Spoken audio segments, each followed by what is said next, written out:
me. Talk about an obstacle. If everything went sideways, trying to go back east, we're going to hit the Mississippi, and it is a pretty major obstacle. You're carrying gear. I mean, you have to swim it, wade it. It'd be a nightmare to get across that. There's other rivers too, but Mississippi is a mile wide or whatever. Not fun. Besides, it's probably very polluted. Wouldn't want to be in it. Interesting how it's Memphis and they have a pyramid here, huh? Nothing really new under the sun, I suppose. Well, there's Memphis.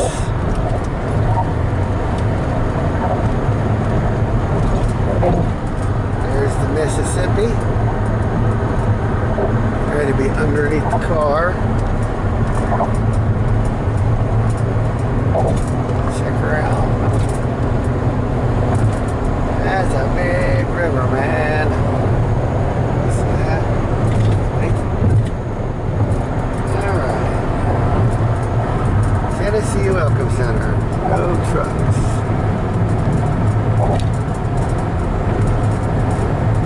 Tennessee welcomes you.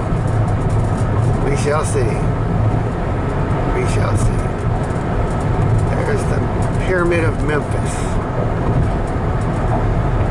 And we are heading east 40 to Nashville. Nashville's the next one. It's a ways too. It's like 270 miles. Something like that. Woo! Let's get over one. Alright. That's it. We're in Tennessee. Goodbye, Arkansas. Who knows how long it'll be before I'm back there. Maybe a good while. But not a whole lot. Jackson is approximately halfway, and that's about 70 miles. So once I hit that, I'll know I've hit a landmark. So traffic's not too bad so far. A lot of times this part's really congested. So we're doing well. Doing good. Slow down, Memphis. Alright, well, that's it for now. I'm going to stop. There's a rest stop outside of, other side of Jackson, I think.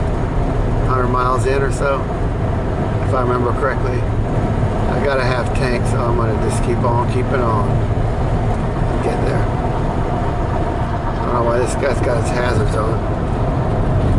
Alright, wiggle out.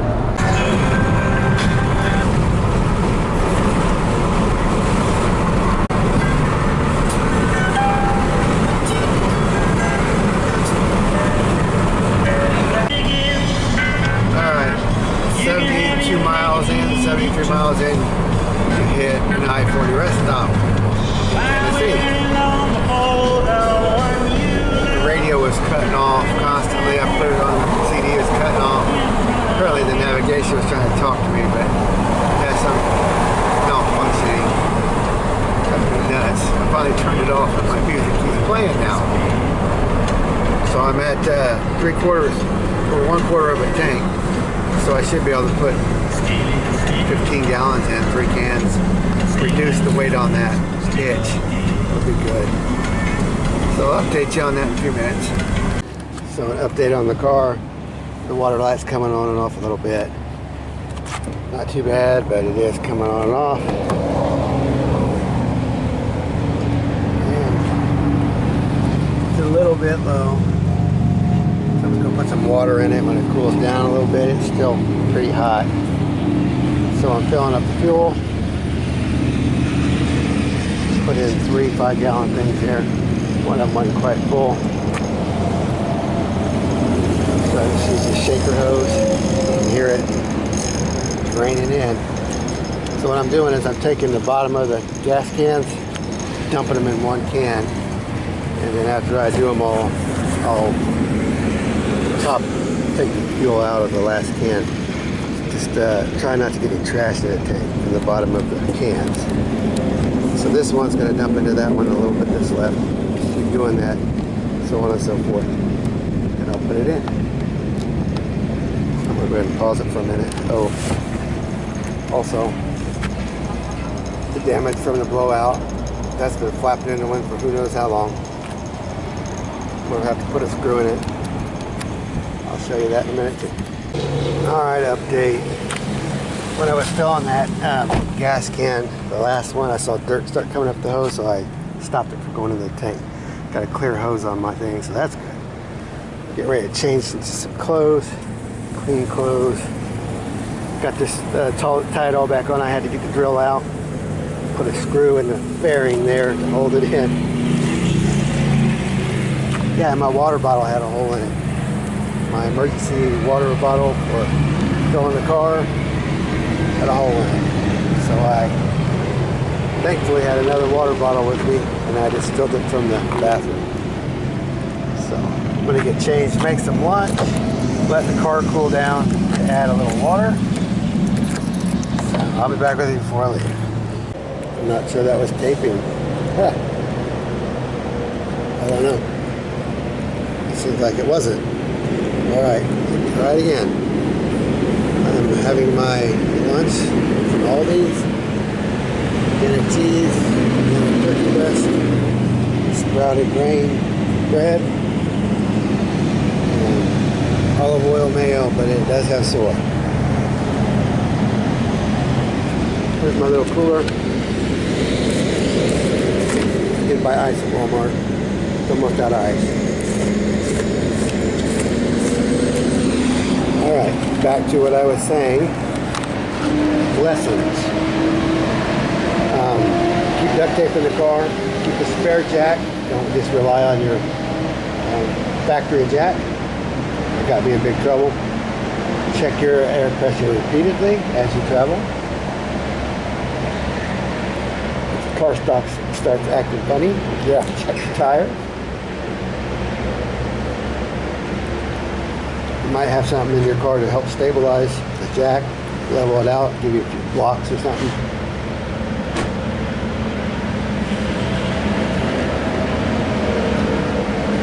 My water bottle had a hole in it for moving water to the car. Maintenance, so make sure you have, if you're carrying it empty, make sure you check it. You have duct tape with you. Duct tape that didn't hold, but I used it. Spare jack. Check your tires repeatedly. Anyway, I can't remember.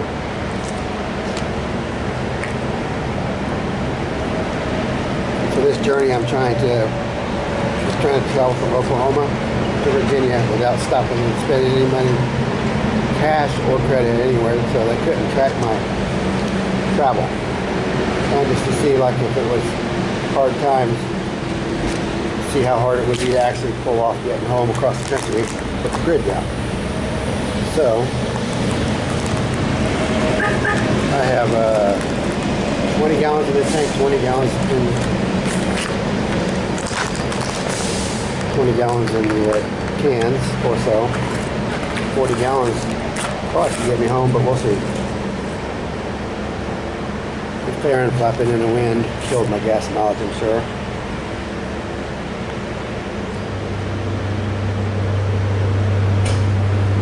So anyway, I forgot because I think I missed the first video, wasn't recording. So I don't remember what I haven't told you about. But I'm in Jackson, heading home. So I'll let you know how it goes. I got the I put a screw in the car to hold the piece of plastic in place.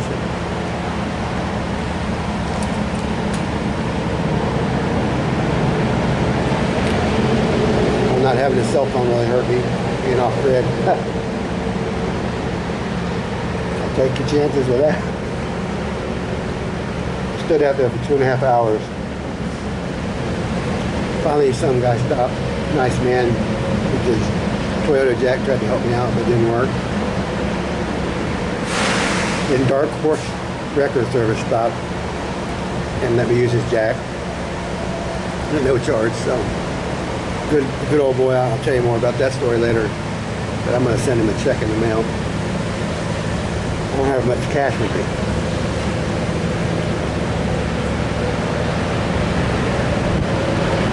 So anyway, what an ordeal. I'm almost done with this sandwich, so I'm going to head out. I'll just update you more later. I did get across Mississippi. I think I recorded that. So, a long shot. I'm not going to make it home today, but I'll drive until I get tired and then I'm going to pull over and sleep. Wake up early. I'm not going to risk it. It's not worth it. When you get there safe, it's not bad. Anyway, I guess I will catch up more with you later. So this is wiggle out. So I got Dylan plan. So I did get the tank full. I'm going to send a message to everybody and let them know I'm okay. I was going to say about filling the tanks, don't put the bottom of your gas can in. I poured all of the gas into one tank, and I just keep pouring my leftover in one can, and at the end I would fill it from there. That way all the sediment would be in one can, theoretically. So, and I had a clear hose. I saw the debris start to come up, and I stopped it from filling. So watch out for debris when you're filling your tanks. Keep your hoses clear and your tanks full. So yeah, I changed my clothes, had a little lunch, got the water in. That should keep the light. It didn't need very much, but I just wanted to make sure. It's hot now, so I'm going to send these messages and hit the road. So outside Jackson, I'll fill you in, wiggle out. So it's 2:36 and I'm hitting the road at Jackson. I wanted to mention about the gas cans on the cargo rack. You obviously don't want to carry them in your trunk. If you get any leaks or anything, you'll be smelling that the whole way. You have to try to sleep through it and all that.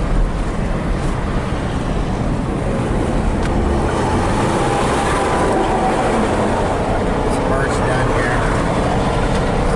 I was going to say, you want to keep the weight off that rack as much as you can, especially when your car is weight loaded like this. I'm probably overloaded in this car. But it's getting better now that the cargo rack's lightening up. I'm down to 40 gallons of gas, which, how much ever that weighs. That's a lot. Maybe 6 pounds a gallon, 40 gallons, 240 pounds on that rack. I don't know what it weighs. You want to keep it in your tank where it's more centered in your car. So keep your tanks as empty every time you get at least a quarter down or more. Get it off of there. Now this car's feeling weird.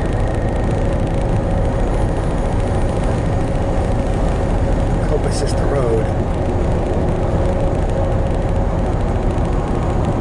I didn't walk around and look at the tires. I guess it's just the road. Paranoid now after that blowout. So anyway, that was the thing. Keep your cargo rack as light as you can. I started off with a ton of weight on it, and I've gotten rid of 5-6 cans now, so that's reduced the weight on it. I got 20 gallons left back there, not 40. Been through 40. 20 that I burned and 20 is now the tank. Something like that, I don't know. I'll count next time I stop. I have a full tank, that's what matters. So this will get me probably almost to Virginia. It'll get me past, if I run it till it's getting dry, it'll get me to Knoxville, probably. Anyway, this is Wiggle Out for now.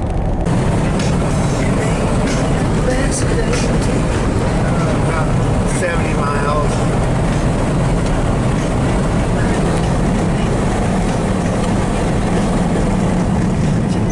70 miles or so from Nashville, and we're hitting the foothills, coming out of the plains. Let's see. Okay, 92 miles to Nashville. Goody, I get to hit it right at rush hour. Woo! On whatever this is, Wednesday, Thursday. Anyway, geography's changing. We're getting more into the hills now, foothills of the Cumberland. I believe it is. Not sure what they are. But we came off those plains and we're hitting these hills. So you get these up and down, you get these curves now. It's starting to feel a little bit more like Virginia though. Trees are changing. So, and the elevation will definitely start going up. Especially once we get past Nashville. So, anyway, just noticed the geography change.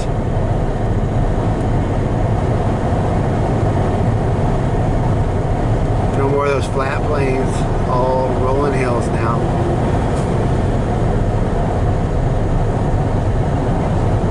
I don't think it gets too mountainous till you get to the other side of Nashville. Then you gotta climb the Cumberland Plateau on the way to Knoxville. You also change time zones. So we're making miles.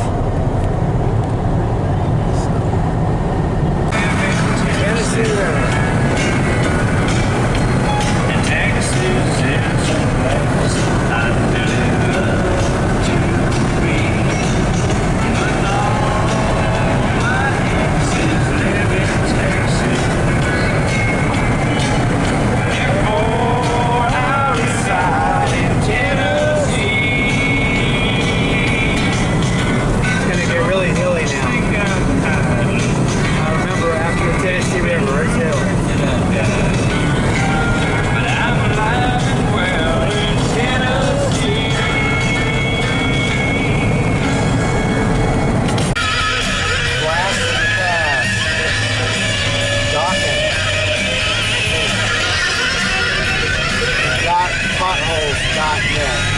These are negative reviews. There's a way that I